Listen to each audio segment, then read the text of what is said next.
Even without doing any activity, you can still manifest what you want. Once you are like this, anything that you wish happens without lifting a little finger actually. What has not happened till now on this planet can happen tomorrow. Human beings are capable of making it happen tomorrow. What is possible and not possible is not your business, it's nature's business. Everything we as human beings have created on this planet was essentially first created in our minds. All that you see, which is human work on this planet, first found expression in the mind, then it got manifested in the outside world. The wonderful things that we have done on this planet and the horrible things that we have done on this planet, both have come from the human mind. So if we are concerned as to what we create in this world, it's extremely important that first of all we learn to create the right things in our mind. How we keep our minds? If we do not have the power to keep our minds the way we want it, what we create in the world is also going to be very accidental and haphazard. So learning to create our minds the way we want is the basis of creating the world the way we want. There is a wonderful story in the yogic lore. On a certain day, a man took a walk. He went for a long walk. Accidentally, unawares, he walked into paradise. Fortunate, isn't he? He just took a walk and he landed up in paradise. After this long walk, he felt little tired. So he thought, oh, I'm tired, I wish I could rest somewhere. He looked around, there was a nice tree, underneath which there was very cushiony grass. So it was inviting. He went and put his head down there and slept. After a few hours he woke up, well rested, and he thought, oh, I'm well rested, but I'm feeling hungry, I wish I had something to eat. And he thought about all the nice things that he ever wanted to eat in his life. And instantly, all those things appeared in front of him. You need to understand, the service is like that. Hungry people don't ask questions. Food came and he ate. Stomach became full. Then he thought, oh, my stomach is full, I wish I had something to drink. All the nice things that he ever wanted to drink, he thought about it and all of them just appeared in front of him. Drinking people also don't ask questions, so he drank. Now with a little bit of alcohol in him, you know Charles Darwin told you, all of you are monkeys, your tail fell away. Not me, Charles Darwin told you that you are all monkeys and your tail fell away and then you became human. Yes, definitely the tail fell away. But the monkey, in yoga, we always refer to an unestablished mind as markata, which means a monkey. Why we are referring to the mind as a monkey is, what are the qualities of a monkey? One thing about a monkey is, it's unnecessary movement. And another thing about the monkey is, if I say you're monkeying somebody, what does it mean? Imitation. Monkey and imitation have become synonymous.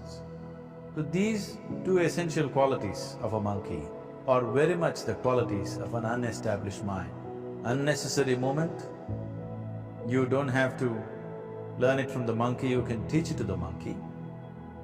And imitation is full-time job of the mind. So when these two qualities are on, the mind is referred to as a monkey. So this monkey became active within him. He just looked around, thought, what the hell is happening here? I asked for food, food came. I asked for drink, drink came. There must be ghosts around here, and ghosts came. Oh, the ghosts have come, they're going to surround me and torture me, he thought. Immediately the ghosts surrounded him and started torturing him. Then he started screaming in pain and said, oh, they're going to kill me. and he died. Just now he said he's a fortunate being. The problem is he was sitting under a kalpavriksha or a wishing tree. He asked for food, food came. He asked for drink, drink came. He asked for ghost, ghost came. He asked for torture, torture came. He asked for death, death happened. A well-established mind, a mind which is in a state of samyukti, is referred to as a kalpavriksha.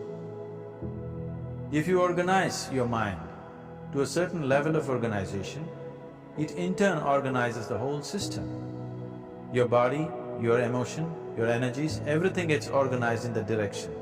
Once all these four dimensions of you, your physical body, your mind, your emotion and the fundamental life energies are organized in one direction.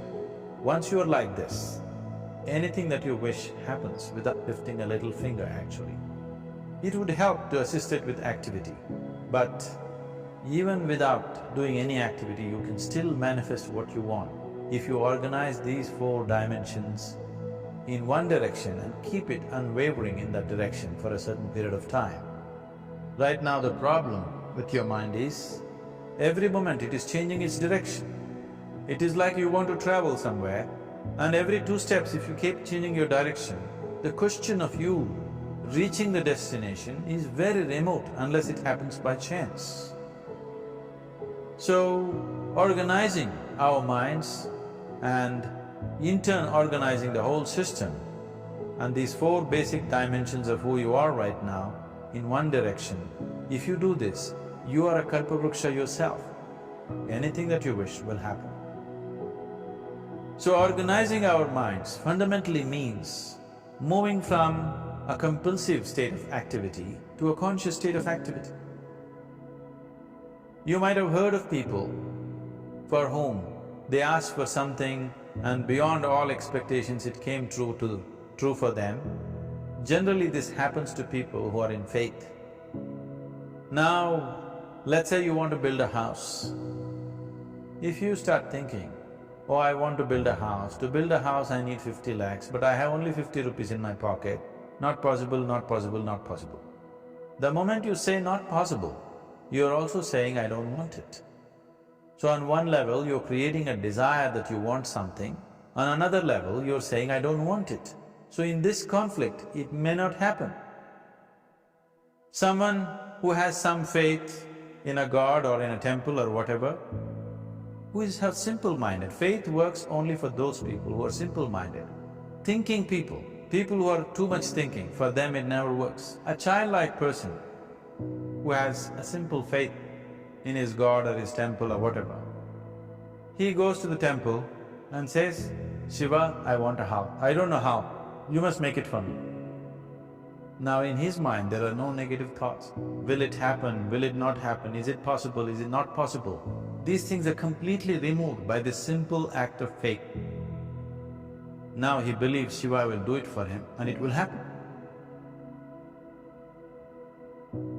So is Shiva going to come and build your house? No, I want you to understand, God will not lift his little finger for you. What you refer to as God is the source of creation. As a creator, he has done a phenomenal job, there's no question about it. Could you think of a better creation than this? Is it in anybody's imagination to think anything better than what is there right now? So as a creator, he has done his job wonderfully well. But if you want life to happen the way you want it, because right now, the very crux of your happiness and your well-being is this. If at all if you're unhappy, the only and only reason why you're unhappy is life is not happening the way you think it should happen. That's all it is. So if life is not happening the way you think it should happen, you're unhappy. If life happens the way you think it should happen, you are happy. It's as simple as that. So if life has to happen the way you think it should happen, first of all, how you think, with how much focus you think, how much stability is there in your thought, and how much reverberance is there in the thought process will determine whether your thought will become a reality or is it just an empty thought. Or how you do not create any impediments for your thought. by creating negative thought process. This possible, is something possible or not possible, is destroying humanity. What is possible and not possible is not your business, it's nature's business. Your business is just to strive for what you want. Right now you're sitting here. If I ask you two simple questions, right now from where you're sitting, can you just fly off? You say no? Right now from where you're sitting, can you get up and walk? You'll say yes. What is the basis of this? Why you say no to flying and yes to walking? Because past experience of life, many times you've gotten up and walked, never did you fly off. Or in other words, you're using the past experience of life as a basis for deciding whether something is possible or not possible. Or in other words, you have decided that what has not happened till now cannot happen in your life in future. This is a disgrace to humanity and the human spirit. What has not happened till now on this planet can happen tomorrow. Human beings are capable of making it happen tomorrow. So what is possible and what is not possible is not your business. That is nature's business. Nature will decide that. You just see what is it that you really want and strive for that. The first and foremost thing is, you must be clear what is it that you really want. If you do not know what you want, the question of creating it doesn't arise. If you look at what you really want, what every human being wants is, he wants to live joyfully, he wants to live peacefully. In terms of its relationships, he wants it to be loving and affectionate. Or in other words, all that any human being is seeking for is pleasantness within himself, pleasantness around him. This pleasantness, if it happens in our body, we call this health and pleasure. If it happens in our mind, we call this peace and joy. If it happens in our emotion, we call this love and compassion. If it happens in our energy, we call this blissfulness and ecstasy. This is all that a human being is looking for.